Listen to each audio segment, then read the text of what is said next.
Canada ਵਿੱਚ ਵਿਦਿਆਰਥੀਆਂ ਦੀ ਜ਼ਿੰਦਗੀ ਨੂੰ ਲੈ ਕੇ ਕਈ ਵਾਰ ਖਬਰਾਂ ਸਾਹਮਣੇ ਆਈਆਂ ਨੇ, ਪਰ ਅਕਸਰ ਇਹ ਖਬਰਾਂ ਦੇ ਬਾਵਜੂਦ ਵਿਦਿਆਰਥੀਆਂ ਦੀ ਜ਼ਿੰਦਗੀ ਨਹੀਂ ਬਦਲ ਰਹੀ। ਅੱਜ ਅਸੀਂ ਤੁਹਾਨੂੰ ਓਨਟਾਰੀਓ ਦੇ ਸਡਬਰੀ ਦੇ ਇੱਕ ਵਿਦਿਆਰਥੀ ਦੀ ਹੱਡਬੀਤੀ ਸੁਣਾਉਣ ਜਾ ਰਹੇ ਹਾਂ, ਜੋ ਕਿ ਮਕਾਨ ਮਾਲਕ ਦੇ ਧੱਕੇ ਕਾਰਨ ਚੂਹੇ ਅਤੇ ਕਾਕਰੋਚਾਂ ਦੇ ਨਾਲ ਰਾਤਾਂ ਕੱਟਣ ਲਈ ਮਜਬੂਰ ਹੋਇਆ। ਆਖਰ ਕੀ ਹੈ ਪੂਰਾ ਮਾਮਲਾ, ਦੇਖੋ ਇਹ ਰਿਪੋਰਟ। ਚਿਨਮਯ ਕਾਰ ਵਿਕਟਰ 2 ਮਈ ਨੂੰ ਓਨਟਾਰੀਓ ਦੇ ਸਡਬਰੀ ਵਿੱਚ ਲੈਂਡ ਕਰਦਾ ਹੈ। ਰਾਤ ਦੇ ਕਰੀਬ 2 ਵਜੇ ਉਹ 에ਅਰਪੋਰਟ ਤੋਂ ਕੈਬ ਤੇ ਇੰਨੇ ਪੈਸੇ ਭਰ ਕੇ ਬੌਂਡ ਸਟਰੀਟ ਤੇ ਆਪਣੇ ਕਿਰਾਏ ਤੇ ਘਰ ਪਹੁੰਚਦਾ ਹੈ। ਪਰ ਜਿਵੇਂ ਹੀ ਉਹ ਮਕਾਨ ਅੱਗੇ ਪਹੁੰਚਦਾ ਹੈ ਤੇ ਆਪਣੇ ਸਮਾਨ ਉਤਾਰਦਾ ਹੈ ਤਾਂ ਮਕਾਨ ਨੂੰ ਦੇਖ ਕੇ ਹੈਰਾਨ ਰਹਿ ਜਾਂਦਾ ਹੈ। ਇਹ ਉਹ ਘਰ ਨਹੀਂ ਸੀ ਜੋ ਉਸਨੇ ਆਨਲਾਈਨ ਤਸਵੀਰਾਂ 'ਚ ਦੇਖਿਆ ਸੀ। ਉਸ ਨੂੰ ਕਿਹਾ ਗਿਆ ਸੀ ਕਿ ਇਹ 3 ਬੈਡਰੂਮ ਦਾ ਘਰ ਹੈ, ਪਰ ਜਦ ਉਸਨੇ ਅੰਦਰ ਜਾ ਕੇ ਦੇਖਿਆ ਤਾਂ 3 ਬੈਡਰੂਮਸ ਦੇ ਘਰ ਨੂੰ 7 ਕਮਰਿਆਂ ਵਿੱਚ ਬਦਲਿਆ ਹੋਇਆ ਸੀ, ਜਿਸ ਵਿੱਚ ਸਮਰੱਥਾ ਤੋਂ ਕਿਤੇ ਜ਼ਿਆਦਾ ਲੋਕ ਰਹਿ ਰਹੇ ਸੀ। ਅੰਤਰਰਾਸ਼ਟਰੀ ਵਿਦਿਆਰਥੀ ਹੋਣ ਦੇ ਕਰਕੇ ਚਿਨਮਯ ਦੇ ਕੋਲ ਇੰਨੇ ਪੈਸੇ ਵੀ ਨਹੀਂ ਸੀ ਕਿ ਉਹ ਬਾਹਰ ਕਿਸੇ ਹੋਟਲ ਵਿੱਚ ਰੁਕ ਸਕਦਾ, ਅਤੇ ਉਸਨੇ ਸਵੇਰੇ 9 ਵਜੇ ਕੰਮ ਤੇ ਜਾਣਾ ਸੀ, ਜਿਸ ਲਈ ਚਿਨਮਯ ਨੇ ਪਹਿਲੀ ਰਾਤ ਘਰ ਵਿੱਚ ਹੀ ਕੱਟਣ ਦੇ ਬਾਰੇ ਵਿੱਚ ਸੋਚੀ। ਚਿਨਮਯ ਨੇ ਕਿਹਾ ਕਿ ਉਸਦੀ ਪਹਿਲੀ ਰਾਤ ਕਿਸੇ ਡਰਾਉਣੇ ਸੁਪਨੇ ਤੋਂ ਘੱਟ ਨਹੀਂ ਸੀ। ਉਸ ਨੂੰ ਇੱਕ ਅਜਿਹੇ ਕਮਰੇ ਦੇ ਵਿੱਚ ਠਹਿਰਾਇਆ ਗਿਆ ਜਿਸ ਵਿੱਚ ਨਾ ਤਾਂ ਕੋਈ ਬੈੱਡ ਸੀ ਤੇ ਨਾ ਹੀ ਕੋਈ ਹੀਟਰ। ਉੱਥੇ ਬਹੁਤ ਜ਼ਿਆਦਾ ਠੰਡ ਸੀ।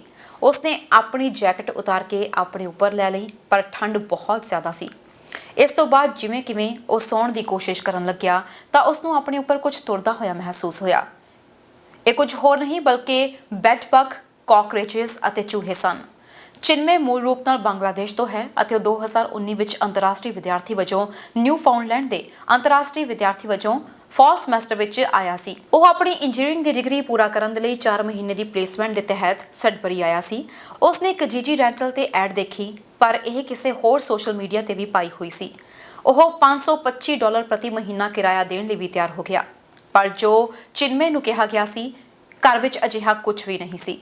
ਚਿਨਮਯ ਨੇ ਆਪਣੇ ਮਕਾਨ ਮਾਲਕ ਤੋਂ ਪੈਸੇ ਵਾਪਸ ਮੰਗੇ, ਪਰ ਉਸਨੂੰ ਪੈਸੇ ਵਾਪਸ ਦੇਣ ਤੋਂ ਸਾਫ਼ ਮਨਾ ਕਰ ਦਿੱਤਾ ਗਿਆ। ਉਸਦੇ ਘਰ ਵਿੱਚ ਰਹਿਣ ਵਾਲੇ ਬਾਕੀ ਦੇ 7 ਸਾਥੀਆਂ ਨਾਲ ਵੀ ਅਜਿਹਾ ਹੀ ਹੋਇਆ, ਜੋ ਕਿ ਇੱਥੇ ਸਡਬਰੀ ਵਿੱਚ ਇੰਟਰਨੈਸ਼ਨਲ ਸਟੂਡੈਂਟ ਹਨ। ਉਹਨਾਂ ਨੇ ਦੱਸਿਆ ਕਿ ਜਦ ਇਹਨਾਂ ਨੇ ਆਪਣੇ ਪੈਸੇ ਵਾਪਸ ਮੰਗੇ ਤਾਂ ਮਕਾਨ ਮਾਲਕ ਨੇ ਨਾ ਸਿਰਫ ਇਹਨਾਂ ਨੂੰ ਪੈਸੇ ਦੇਣ ਤੋਂ ਮਨਾ ਕੀਤਾ, ਬਲਕਿ ਇਹਨਾਂ ਨੂੰ ਡਰਾਇਆ ਧਮਕਾਇਆ ਗਿਆ, ਇਹਨਾਂ ਦਾ ਮਜ਼ਾਕ ਉਡਾਇਆ ਗਿਆ। ਉਹਨਾਂ ਦੇ ਕੋਲ ਮਕਾਨ ਮਾਲਕ ਨਾਲ ਕੀਤੀ ਗੱਲਬਾਤ ਦੀਆਂ ਰਿਕਾਰਡਿੰਗਸ ਅਤੇ ਮੈਸੇਜ ਵੀ ਪਏ ਨੇ। ਇੱਕ ਹੋਰ ਕਿਰਾਏਦਾਰ ਸੀਬੀ ਸੌਂਦਰਾਜਨ ਨੇ ਕਿਹਾ ਕਿ ਮੈਂ ਮਕਾਨ ਮਾਲਕ ਨੂੰ ਆਪਣਾ ਕਿਰਾਇਆ ਵਾਪਸ ਕਰਨ ਲਈ ਕਿਹਾ ਸੀ, ਪਰ ਉਸਨੇ ਮੈਨੂੰ ਇਸ ਮਾਮਲੇ ਵਿੱਚ ਕਾਨੂੰਨੀ ਕਾਰਵਾਈ ਦੀ ਧਮਕੀ ਦਿੱਤੀ ਤੇ ਡਰਾਇਆ ਕਿ ਜੇਕਰ ਮੈਂ ਘਰ ਛੱਡਿਆ ਤਾਂ ਮੈਨੂੰ ਇਸ ਦੇ ਗੰਭੀਰ ਨਤੀਜੇ ਭੁਗਤਣੇ ਪੈਣਗੇ। ਉਸਨੇ ਕਿਹਾ ਕਿ ਮੈਂ ਆਪਣੇ ਇੱਕ ਦੋਸਤ ਨੂੰ, ਜੋ ਕਿ ਕਾਨੂੰਨ ਦੀ ਪੜ੍ਹਾਈ ਕਰ ਰਿਹਾ ਹੈ, ਉਸ ਨੂੰ ਫੋਨ ਕੀਤਾ ਤਾਂ ਉਸਨੇ ਜੋ ਮੈਨੂੰ ਕਿਹਾ ਮੈਂ ਉਹੀ ਸਭ ਆਪਣੇ ਮਕਾਨ ਮਾਲਕ ਨੂੰ ਫੋਨ ਤੇ ਕਿਹਾ। ਮੈਂ ਮਕਾਨ ਮਾਲਕ ਨੂੰ ਪੈਸੇ ਵਾਪਸ ਕਰਨ ਲਈ ਕਿਹਾ ਤਾਂ ਉਸਨੇ ਮੇਰੇ ਮੂੰਹ ਤੇ ਫੋਨ ਕੱਟ ਦਿੱਤਾ। ਕਿਰਾਏਦਾਰਾਂ ਨੇ ਕਿਹਾ ਕਿ ਉਹਨਾਂ ਨੂੰ ਲੱਗਦਾ ਹੈ ਕਿ ਸ਼ਾਇਦ ਮਕਾਨ ਮਾਲਕ ਦੇ ਦਿਮਾਗ ਵਿੱਚ ਇਹ ਹੈ ਕਿ ਅਸੀਂ ਨਵੇਂ ਹਾਂ ਅਤੇ ਸਾਨੂੰ ਕੈਨੇਡਾ ਜਾਂ ਫਿਰ ਓਨਟਾਰੀਓ ਦੇ ਟੈਨੈਂਟ ਅਧਿਕਾਰਾਂ ਦੇ ਬਾਰੇ ਵਿੱਚ ਕੋਈ ਜਾਣਕਾਰੀ ਨਹੀਂ ਹੈ। ਚਿਨਮਯ ਨੇ ਕਿਹਾ ਕਿ ਮਕਾਨ ਮਾਲਕ ਉਸ ਨੂੰ ਵੀ ਨਵਾਂ ਹੀ ਸਮਝ ਰਿਹਾ ਸੀ। ਉਸ ਨੂੰ ਲੱਗ ਰਿਹਾ ਸੀ ਕਿ ਸ਼ਾਇਦ ਮੈਨੂੰ ਵੀ ਕਾਨੂੰਨ ਦੀ ਕੋਈ ਜਾਣਕਾਰੀ ਨਹੀਂ ਹੈ। ਇਹ ਲੋਕ ਉਹਨਾਂ ਲੋਕਾਂ ਨੂੰ ਟਾਰਗੇਟ ਕਰਦੇ ਨੇ ਜੋ ਕਿ ਕੈਨੇਡਾ ਵਿੱਚ ਨਵੇਂ ਹੁੰਦੇ ਨੇ ਤੇ ਜਿਨ੍ਹਾਂ ਨੂੰ ਇਹ ਸਮਝਣ ਵਿੱਚ ਸਮਾਂ ਲੱਗਦਾ ਹੈ ਕਿ ਇਹ ਸਭ ਹੋ ਕੀ ਰਿਹਾ ਹੈ। ਚਿਨਮਯ ਅਤੇ ਉਸਦੇ ਸਾਥੀ ਕੈਨੇਡਾ ਵਿੱਚ 6,22,000 ਅੰਤਰਰਾਸ਼ਟਰੀ ਵਿਦਿਆਰਥੀਆਂ ਵਿੱਚੋਂ ਇੱਕ ਨੇ, ਜੋ ਕਿ ਇਸ ਵੇਲੇ ਕੈਨੇਡਾ ਵਿੱਚ ਪੜ੍ਹ ਰਹੇ ਨੇ। ਦੱਸ ਦਈਏ ਕਿ 10 ਸਾਲ ਪਹਿਲਾਂ ਇਹ ਅੰਕੜਾ 2,48,000 ਦੇ ਕਰੀਬ ਸੀ। ਇਹ ਸਾਰੀ ਰਿਪੋਰਟ ਸੀਬੀਸੀ ਦੇ ਹਵਾਲੇ ਤੋਂ ਦੱਸੀ ਜਾ ਰਹੀ ਹੈ। ਸੀਬੀਸੀ ਨੇ ਕਈ ਵਾਰ ਘਰ ਦੇ ਮਾਲਕ ਦੇ ਨਾਲ ਗੱਲ ਕਰਨੀ ਚਾਹੀ, ਪਰ ਉਹਨਾਂ ਦੇ ਵੱਲੋਂ ਕੋਈ ਵੀ ਜਵਾਬ ਨਹੀਂ ਦਿੱਤਾ ਗਿਆ। ਕਿਰਾਏਦਾਰਾਂ ਨੂੰ ਜੋ ਨੰਬਰ ਦਿੱਤਾ ਗਿਆ ਸੀ ਉਹ ਨਿਊ ਜਰਸੀ ਦਾ ਸੀ। ਉਧਰ ਟ੍ਰਿਬਿਊਨਲਸ ਓਨਟਾਰੀਓ ਦੇ ਬੁਲਾਰੇ ਦਾ ਕਹਿਣਾ ਹੈ ਕਿ ਕਿਰਾਏਦਾਰ ਲੈਂਡਲॉर्ड ਐਂਡ ਟੈਨੈਂਟ ਬੋਰਡ ਨਾਲ ਕਈ ਕਾਰਨਾਂ ਦੇ ਚੱਲਦਿਆਂ ਅਰਜ਼ੀ ਫਾਈਲ ਕਰ ਸਕਦੇ ਨੇ। ਐਪਲੀਕੇਸ਼ਨ ਦੇਣ ਵਿੱਚ ਫੀਸ ਲੱਗਦੀ ਹੈ, ਪਰ ਜੇਕਰ ਉਹ ਆਰਥਿਕ ਹਾਲਾਤਾਂ ਦੀ ਯੋਗਤਾ ਨੂੰ ਪੂਰਾ ਕਰਦੇ ਹੋਏ ਤਾਂ ਇਹਨਾਂ ਦੀ ਇਹ ਫੀਸ ਵੀ ਮਾਫ ਹੋ ਸਕਦੀ ਹੈ। ਬੁਲਾਰੇ ਨੇ ਕਿਹਾ ਕਿ ਕਿਰਾਏਦਾਰ ਪਹਿਲਾਂ ਐਪਲੀਕੇਸ਼ਨ ਲਾਉਣ ਤੋਂ ਪਹਿਲਾਂ ਕਾਨੂੰਨ ਦੀ ਸਲਾਹ ਜ਼ਰੂਰ ਲੈ ਲੈਣ। ਕਿਰਾਏਦਾਰਾਂ ਦਾ ਇਹ ਵੀ ਕਹਿਣਾ ਸੀ ਕਿ ਘਰ ਵਿੱਚ ਸੁਰੱਖਿਆ ਉਪਕਰਨ ਵੀ ਸਹੀ ਢੰਗ ਨਾਲ ਕੰਮ ਨਹੀਂ ਕਰ ਰਹੇ ਸੀ। ਇੱਥੇ ਸਮੋਕਿੰਗ ਅਲਾਰਮ ਤੱਕ ਨਹੀਂ ਸੀ। ਜਦੋਂ ਇਸ ਮਾਮਲੇ ਤੇ ਸ਼ੁਰੂਆਤੀ ਇੰਸਪੈਕਸ਼ਨ ਹੋਈ ਤਾਂ ਗ੍ਰੇਟਰ ਸਡਬਰੀ ਫਾਇਰ ਸਰਵਿਸਿਜ਼ ਨੇ ਪਾਇਆ ਕਿ ਨਾ ਤਾਂ ਸਮੋਕ ਅਲਾਰਮ ਤੇ ਨਾ ਹੀ ਕਾਰਬਨ ਮੋਨੋਆਕਸਾਈਡ ਡਿਟੈਕਟਰਸ ਕੰਮ ਕਰ ਰਹੇ ਸੀ। ਫਾਇਰ ਸਰਵਿਸਿਜ਼ ਦੇ ਵੱਲੋਂ ਤੁਰੰਤ ਇਹ ਸਭ ਲਗਾਇਆ ਗਿਆ ਅਤੇ ਇਸ ਦਾ ਬਿੱਲ ਮਕਾਨ ਮਾਲਕ ਨੂੰ ਭੇਜਿਆ ਗਿਆ। ਉਧਰ ਗ੍ਰੇਟਰ ਸਡਬਰੀ ਫਾਇਰ ਸਰਵਿਸਿਜ਼ ਵੀ ਮਕਾਨ ਮਾਲਕ ਵੱਲੋਂ ਪ੍ਰੋਵਿੰਸ ਦੀਆਂ ਗਾਈਡਲਾਈਨਸ ਦੀ ਉਲੰਘਣਾ ਕਰਨ ਦੇ ਮਾਮਲੇ ਵਿੱਚ ਉਸ ਵਿਰੁੱਧ ਕਾਨੂੰਨੀ ਕਾਰਵਾਈ ਕਰਨ ਜਾ ਰਿਹਾ ਹੈ, ਕਿਉਂਕਿ ਉਸਨੇ ਉਹ ਮਕਾਨ ਕਿਰਾਏ ਤੇ ਦਿੱਤਾ ਹੈ ਜਿਸ ਵਿੱਚ ਨਾ ਤਾਂ ਸਮੋਕ ਅਲਾਰਮ ਹੈ, ਨਾ ਹੀ ਕਾਰਬਨ ਮੋਨੋਆਕਸਾਈਡ ਡਿਟੈਕਟਰ ਕੰਮ ਕਰ ਰਿਹਾ ਹੈ। ਜੇਕਰ ਮਕਾਨ ਮਾਲਕ ਦੋਸ਼ੀ ਪਾਇਆ ਜਾਂਦਾ ਹੈ ਤਾਂ ਉਸ ਨੂੰ $50,000 ਤੱਕ ਦਾ ਜੁਰਮਾਨਾ ਹੋ ਸਕਦਾ ਹੈ।